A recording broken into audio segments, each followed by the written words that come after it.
Assalamualaikum warahmatullahi wabarakatuh. Alhamdulillah, wassalatu wassalamu ala rasulillah. Sahabat channel Awal Cerita yang dirahmati oleh Allah Subhanahu wa Ta'ala, pada video kali ini saya akan membahas tentang kesedihan Rasulullah kala penghafal Al-Quran dibantai. Sebelum lanjut, silahkan klik tombol subscribe-nya dan nyalakan loncengnya.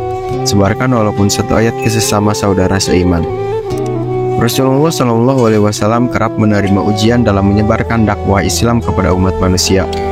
Di antaranya adalah pengkhianatan dan menyebabkan musnahnya nyawa para sahabat mulia yang hafal Al-Quran.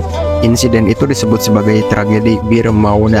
Sebanyak 70 orang sahabat Rasulullah Shallallahu Alaihi Wasallam terbunuh oleh para pengkhianat. Karena hafal Al-Quran, para sahabat Nabi Shallallahu Alaihi Wasallam itu digelari Jamaah Qura. Sebagian besar dari mereka berasal dari kaum Ansor. Rasulullah sangat menyayangi mereka. Para sahabat ini senantiasa menghabiskan malam hari dengan berzikir dan membaca Al-Quran di masjid. Pada siang hari, banyak diantaranya yang menghadiri majelis Rasulullah Shallallahu Alaihi Wasallam. Lantas, bagaimana insiden nahas itu bermula? Awalnya, datang seorang laki-laki bernama Amir bin Malik. Dia berasal dari Bani Amir, sebuah kabilah di Najd.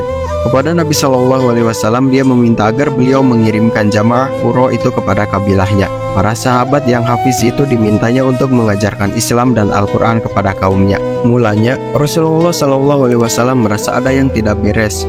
Beliau khawatir bila nantinya akan terjadi sesuatu yang buruk atas para sahabatnya tersebut. Namun, Amir bin Malik terus membujuk Nabi Muhammad SAW. Dia bahkan memberikan jaminan atas keselamatan mereka dengan dirinya sendiri. Akhirnya, Rasulullah SAW mengizinkan. Beliau mengirimkan ke-70 orang sahabatnya itu kepada kabilah Bani Amir.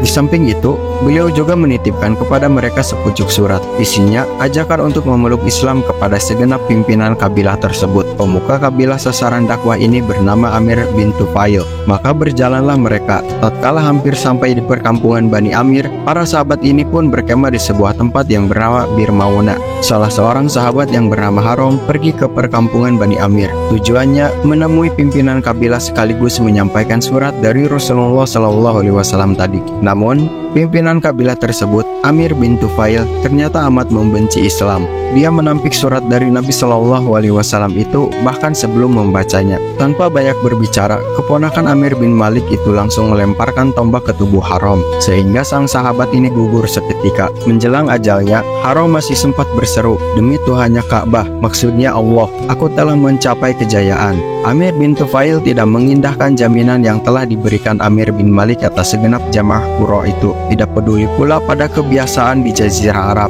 yakni tidak boleh membunuh duta dari kabilah luar. Setelah itu, Amir bin Tufail mengajak kaumnya agar membantai para sahabat Nabi yang masih berkemah di Bir Mauna. Awalnya, para bawahannya ragu-ragu karena adanya jaminan yang telah diberikan Amir bin Malik kepada para sahabat Rasulullah Shallallahu Alaihi Wasallam itu. Amir bin Tufail pun menggalang dukungan dari kabilah-kabilah lain di sekitar perkampungannya. Setelah pasukan koalisi itu terkumpul dalam jumlah yang besar, maka serbuan pun dijalankan. Mereka membunuh semua sahabat Nabi yang ada di sana kecuali satu orang yang tersisa, yaitu Ka'ab bin Zaid. Pria ini dikira telah meninggal, padahal masih bernyawa meski luka-luka.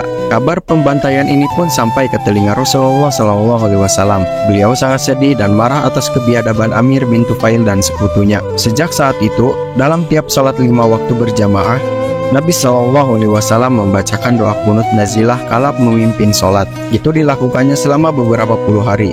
Dalam doa itu, Rasulullah Shallallahu Alaihi Wasallam menyebut nama-nama kabilah dari pasukan koalisi tersebut, dengan harapan Allah Subhanahu Wa Taala menimpakan balasan kepada mereka. Sahabat channel Awal Cerita, itulah kisah mengenai kesedihan Rasulullah kala penghafal Al-Quran dibantai.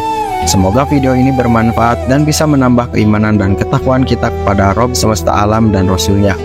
Wassalamualaikum warahmatullahi wabarakatuh.